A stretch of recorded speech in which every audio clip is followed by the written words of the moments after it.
साझा करेंगे। बाबा साहेब ने अपनी किताब वीजा के लिए प्रतीक्षा में लिखा है, निस्संदेह विदेशी जानते हैं कि भारत में छुआछूत की बीमारी है, लेकिन निकट पड़ोसी न होने के कारण वे यह नहीं समझते कि वास्तव में कितने अछूत हैं। उनके लिए यह समझना कठिन है कि बहुत से हिंदुओं के गांव के किनारे कुछ अछूत कैसे रहते हैं, उन्हें कैसे प्रतिदिन गांव की गंदगी साफ करनी पड़ती है, कैसे हिंदुओं के जाकर दूर से ही खाना लेना पड़ता है और हिंदू बनियों की दुकानों से मसाले और तेल आदि दूर से ही खरीदने पड़ते हैं। वे गांव को हर प्रकार से अपना घर समझते हैं, लेकिन वे किसी गांव वाले को नहीं छू सकते और न ही उन्हें कोई छू सकता है।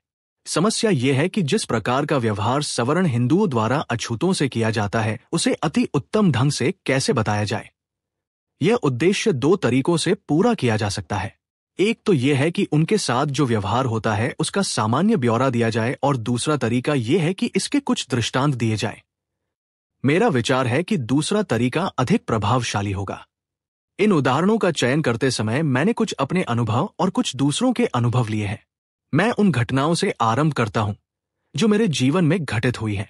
आरंभ में हमारा परिवार बंबई प्रेसिडेंसी के रत्नागिरी जिले के दपोली तालुका में रहता था। ईस्ट इंडिया कंपनी का शासन आरंभ होते ही मेरे पूर्वज अपने पैतृक पेशे को छोड़कर कंपनी की फौज में नौकरी करने लगे।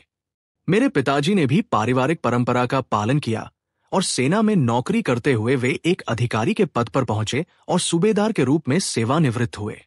मेरे पिता सेवानिवृत्ति के पश्चात अपने परिवार को लेकर दपोली पहुंचे, जहां वो बसना चाहते थे, लेकिन कुछ कारणों से उन्होंने अपना विचार बदल दिया। हमारा परिवार दपोली से सतारा पहुंचा, जहां हम 1904 तक रहे। पहली घटना जो मुझे याद है और जिसका मैं उल्लेख कर रहा हूं, वो लगभग 1901 में घटी, जब हम सतारा में थे। मेरी मां तब मर चुकी थी। मेरे पिता दूर सतारा जिले के खातव तालुका के गोरेगांव में खजांची थे, जहां बंबई की सरकार ने सूखे से पीड़ित लोगों को, जो भूख के कारण मर रहे थे, रोजगार देने के उद्देश्य से तालाब खोदने का काम आरंभ कर रखा था। जब मेरे पिता कोरेगांव गए तो वो मुझे, मेरे भाई जो मुझसे बड़ा था और मेरी बड़ी बहन जो मर चुकी थी, के 2 बच्चों को मेरी चाची और कुछ दयालु पड़ोसियों की देखरेख में छोड़ गए। मैं जानता हूं कि मेरी चाची बहुत दयालु थी, लेकिन वो हमारी कोई सहायता नहीं कर सकती थी। वे बौनी थी और उनकी टांगों में कुछ खराबी थी, जिससे वो बिना किसी की सहायता के चल फिर नहीं सकती थी। उन्हें अक्सर उठाना पड़ता था। मेरी बहनें थी, वे शादीशुदा थी और अपने परिवार के साथ दूर रहती थी। अपना खाना बनाना हमारे लिए समस्या बन गया था, खासतौर से इसलिए कि हमारी चाची असहाय होने के कारण यह काम नहीं कर सकती थी। हम 4 बच्चे विद्यालय जाने वाले थे और हम अपना खाना भी स्वयं बनाते थे। हम रोटी नहीं बना सकते थे, इसलिए हम पुलाव पर गुजारा करते थे, जिसे बनाना हमारे लिए आसान था, क्योंकि उसमें केवल चावल और मांस को ही मिलाना पड़ता था। खजांची होने के कारण हमारे पिता हमारे पास सातारा आने के लिए अपना कार्यालय नहीं छोड़ सकते थे। तो उन्होंने हमें कोरेगांव आने और गर्मी की छुट्टियां वहीं उनके साथ बिताने के लिए लिखा। हम बच्चों को इस पर बड़ी उत्सुकता हुई, क्योंकि हमने तब तक रेलवे स्टेशन नहीं देखा था। बड़ी तैयारियां की गई। यात्रा के लिए अंग्रेजनुमा चमकीली सितारों वाली टोपियां, नए जूते, नई रेशमी किनारों की धोती दे दी गई। रास्ते की संपूर्ण जानकारी पिताजी ने दे दी थी और उन्होंने हमें यह सूचित करने के लिए लिखा था कि हम किस तरह चलेंगे ताकि वह स्टेशन अपने चपरासी को भेज सके, जो हमें मिले और कोरेगांव ले जाए। जैसा कि पिताजी चाहते थे, मैं, मेरा भाई और मेरी बहन का एक लड़का सतारा से चल पड़े और अपनी चाची को पड़ोसियों की देखरेख में छोड़ दिया, जिन्होंने उनकी देखभाल करने का वादा किया। हमारे स्थान से स्टेशन 10 मील दूर था और हमें स्टेशन ले जाने के लिए एक तांगा किराए पर लिया गया।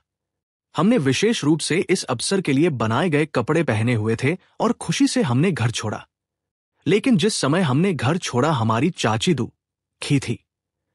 हम स्टेशन पहुंचे तो मेरे भाई ने टिकटें खरीदीं और मुझे तथा मेरी बहन के लड़के को 2-2 आने जेब खर्च के लिए दिए, ताकि हम जैसे चाहें उन्हें खर्च कर सके। हम तुरंत उछलने कूदने लगे और एक तरफ लेमन की बोतल का ऑर्डर दे दिया। थोड़ी देर में सीटी बजाती हुई गाड़ी आ गई और हम पीछे न रह जाएं, इस डर से जल्दी ही गाड़ी में चढ़ गए।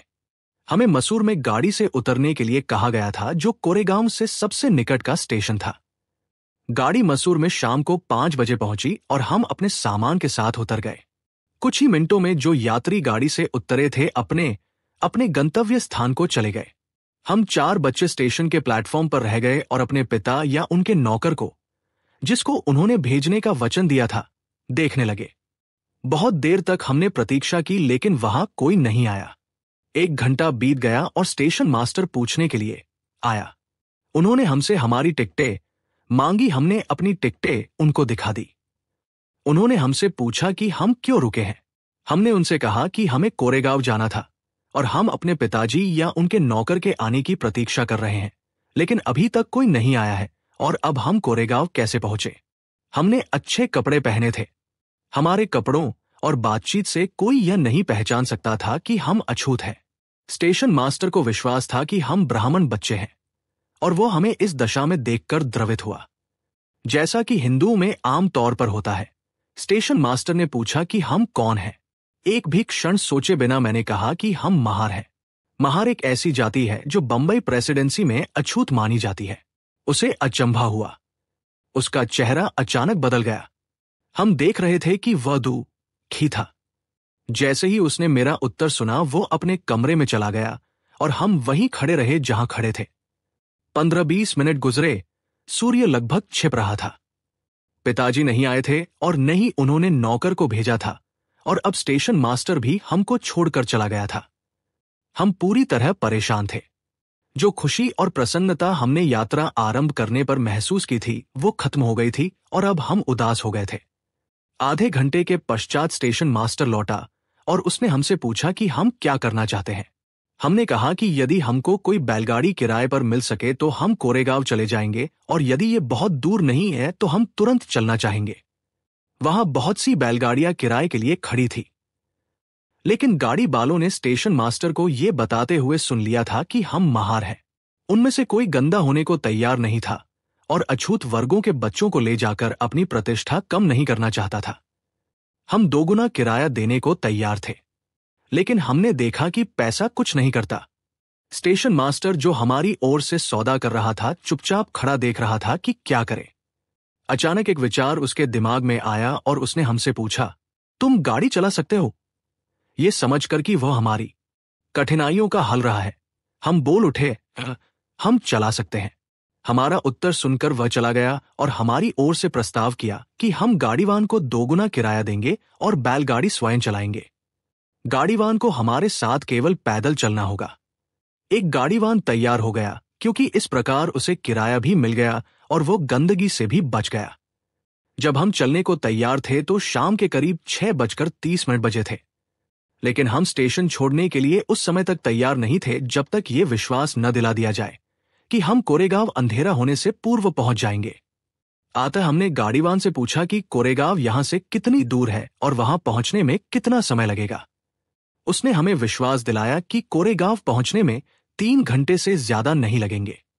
उसके शब्दों पर विश्वास करके हमने अपना सामान गाड़ी में रख दिया। स्टेशन मास्टर को धन्यवाद दिया और गाड़ी में बैठ गए। हम में से एक ने बैलों की लगाम पकड़ी और गाड़ी चल दी। गाड़ीवान गाड़ी के साथ चल रहा था। इस लेख का शेष भाग हम अगली वीडियो में देंगे। तो ठीक है भाई, हम बाबा साहेब की विचारधारा को समझने के लिए वीडियो बनाते रहेंगे।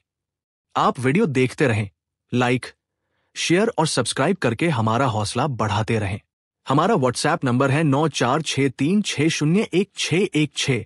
हमेशा याद रखें। मैं इंजीनियर हरदीप सिंह चुंबर आपसे इजाजत चाहता हूं। साथियों, जय भीम, जय भारत, जय संविधान।